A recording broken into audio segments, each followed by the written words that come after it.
Friends, welcome back to my YouTube channel love to nature I species. Friend, आज के video lecture में हम आज इकोनॉमिक्स सब्जेक्ट्स जुड़े कुछ प्रमुख समितियों एवं आयोग के बारे में बात करेंगे।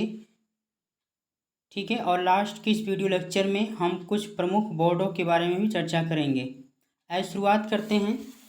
देखिए फ्रेंड्स, ये सभी जो समितियां एवं आयोग हैं या बोर्ड हैं, ये परीक्षाओं में पूछे जाते हैं। स्पेशली यूपीपीसीएस के एग्जाम में अक्सर ये मैच द फॉलोइंग से संबंधित रिलेटेड या फिर डायरेक्ट ये पूछ लेता है कि ये समितियां या आयोग किससे संबंधित हैं। ठीक है, तो आपको इसमें डेट नहीं याद करना है, बल्कि ये किस कार्य से जुड़ा हुआ है, बस इतना याद रखना है। और आपको मैं बता दूंगा बीच में कि कौन सी समितियां इम्पोर्टेंस हैं और कौन सा आपको उतना याद नहीं रखने की ज़रूरत है जितना कि वो ज़रूरत है। देखिए इसमें बहुत सारे समितियों की चर्चा की गई है, लेकिन इनमें सब समितियाँ आपको नहीं, बल्कि आपको कुछ ऐसी समितियाँ मैं बताऊंगा जो आपको क्लियरली याद होना चाहिए। ठीक है, सबसे पहली समिति की बात करें तो महालनोबिस समिति, ये आपको याद रखना है, इम्पोर्टेंस है। इसकी स्थापना 1960 में की गई थी और इसका कार्य क्या था? आय वितरण का आकलन करना। ठीक है, कि मतलब देश के जो नागरिक हैं उनमें जो आय की किस प्रकार से वितरण है, यानी कि किसके पास कितना आय है, किसके पास कम है। ठीक है, इस तरह से मतलब आकलन करने का काम महालनोबिस समिति का था। ठीक है, चलिए आगे चलते हैं। अगला जो समिति है वो है खुसरो समिति। ठीक है, खुसरो समिति स्थापना हुई थी 1989 में। इसका कार्य था कृषि एवं ग्रामीण साख। तो ये आपको याद इतना, बस देखिए जो मैं याद करने वाली चीज़ को मैं बता दूंगा, बाकी मैं ऐसे पढ़ते चला जाऊंगा। ठीक है, तीसरा जो समिति है उसमें कि दांतेवाला समिति, इसकी स्थापना 1968 में और इसका जो प्रमुख कार्य था बेरोजगारी का अनुमान लगाना। ठीक है, अगला है सरकारिया आयोग, 1983 में इसकी स्थापना की गई थी और ये इसका कार्य था केंद्र राज्य संबंध, यानी केंद्र और राज्य के बीच में संबंध बतलाना। किसी मतलब आय का या कर का वितरण करना या फिर किसी प्रकार का विवाद उत्पन्न होता है तो उसके संबंध को कैसे समन्वित किया जाए। ठीक है, तो आपको याद रखना है। ये देखिए चौथा जो है इम्पोर्टेंस है सरकारिया आयोग।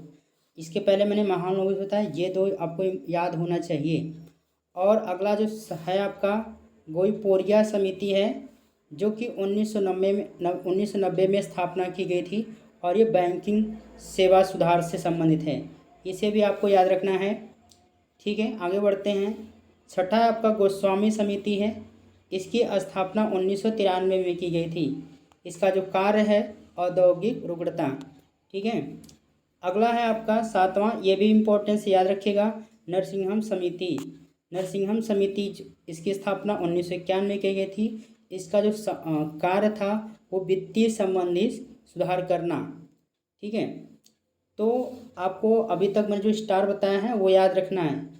आगे जो समिति है वो है राजा चलया समिति, ये भी इम्पोर्टेंस है, इसे भी याद रखना है। 1991 की समिति है और इसका जो कार्य है कर सुधार संबंधित, ठीक है, योजना बनाना।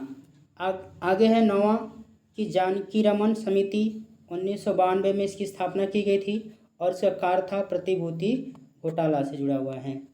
अगला जो समिति है इसे भी इम्पोर्टेंस में लगा दो, मल्होत्रा समिति, 1993 की समिति है, बीमा सुधार से संबंधित है।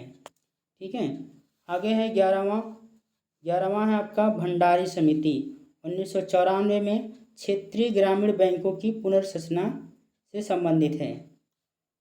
अगला समिति है आबिद हुसैन समिति। आबिद हुसैन समिति, इसकी स्थापना 1995 की गई थी और ये लघु उद्योग से जुड़ा हुआ है। ये भी इम्पोर्टेंस है। ठीक है, याद रखना है। और अगला भी इम्पोर्टेंस है मीरा सेठ समिति, 1997 में हथकरघा विकास से जुड़ा हुआ है। ठीक है, आगे बढ़ते हैं। महाजन समिति, महाजन समिति जो है 1997 में बना हुआ है और ये चीनी उद्योग से जुड़ा हुआ है। अगला आपका एस तारापोर समिति, 1997 में और ये रुपए की पूंजी खाते में परिवर्तनीयता से जुड़ा हुआ है। ठीक है, देखिए अगला जो ये सुरेश तेंदुलकर समिति है, ये इम्पोर्टेंस है। ये 2005 में स्थापना की गई थी और इसका कार्य था गरीबी आकलन करना। ठीक है, अगला है सच्चर समिति, 2005 में स्थापना की गई थी और ये मुस्लिमों की सामाजिक, आर्थिक एवं सामाजिक स्थिति में सुधार करना था, इसका उद्देश्य था। और अगला जो समिति है पारिक समिति, वो 2013 में इसका स्थापना की गई थी और ये पेट्रोलियम उत्पादों की कीमत मूल्य प्रणाली से जुड़ा हुआ है। और इनमें जो समिति लास्ट है वो है मालेगांव समिति, 2018 में, और बैंकिंग क्षेत्र में बुरे खराब लोन हेतु इससे कार्य संबंधित जुड़ा हुआ है। तो फ्रेंड्स, ये रहे आपके कुछ समितियां। अब हम कुछ प्रमुख बोर्डों के बारे में चर्चा कर लेते हैं। ठीक है, सबसे पहला जो बोर्ड है वो भारतीय कॉफ़ी बोर्ड। देखिए फ्रेंड्स, आप भारत में जिस फसल का उत्पादन जिन क्षेत्रों में होता है, विशेषकर वहीं पर उसका प्रमुख बोर्ड बनाया गया है। जैसे हम कहते हैं कि कॉफ़ी के उत्पादन के मामले में कर्नाटक सबसे आगे, तो इसका जो प्रमुख बोर्ड है वो बेंगलुरु में, कर्नाटक में ही है। दूसरा है भारतीय रबर बोर्ड। रबर का नाम लेते ही हमारे दिमाग में केरल आता है। ठीक है, तो कोट्टायम केरल इसका प्रमुख बोर्ड है। ठीक है, अगला है भारतीय चाय बोर्ड। इसका जो मुख्यालय है वो कहाँ पर है? कोलकाता, पश्चिम बंगाल। जैसे हमने कि में जो चाय की बात होती है, दार्जिलिंग की चाय याद आती है, तो कोलकाता, पश्चिम बंगाल। आगे है कि भारतीय तंबाकू बोर्ड, तो ये तंबाकू जो है आंध्र प्रदेश आता है, तो गंटूर आंध्र प्रदेश।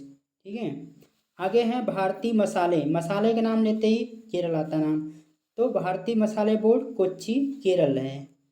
अगला है राष्ट्रीय अंगूर प्रसंस्करण बोर्ड, तो अंगूर यानी नासिक का नाम आता है, तो ये पुणे है महाराष्ट्र में। ठीक है, अगला जो बोर्ड है राष्ट्रीय जूट बोर्ड। जूट के उत्पादन के मामले में पश्चिम बंगाल सबसे आगे है, तो कोलकाता, पश्चिम बंगाल। और लास्ट है राष्ट्रीय मत्स्य विकास, तो ये दक्षिण भारत में मत्स्य उत्पादन, हैदराबाद, तेलंगाना इसका मुख्यालय है। तो फ्रेंड्स, ये रहे आपके कुछ समितियां और आयोग और कुछ प्रमुख बोर्ड। ये इम्पोर्टेंस है एग्जाम के पॉइंट ऑफ व्यू से। आप इसे 1 से 2 बार देख ली वीडियो, और हो सके तो आप इसे अपने कॉपी पे नोट कर ले, और जितनी बार आप नोट करके आप इसे बार बार पढ़ेंगे ये आपको याद हो जाएगा। ठीक है, ठीक है फ्रेंड्स, हम अगले वीडियो लेक्चर मिलेंगे। तब तक के लिए जय हिंद, जय भारत।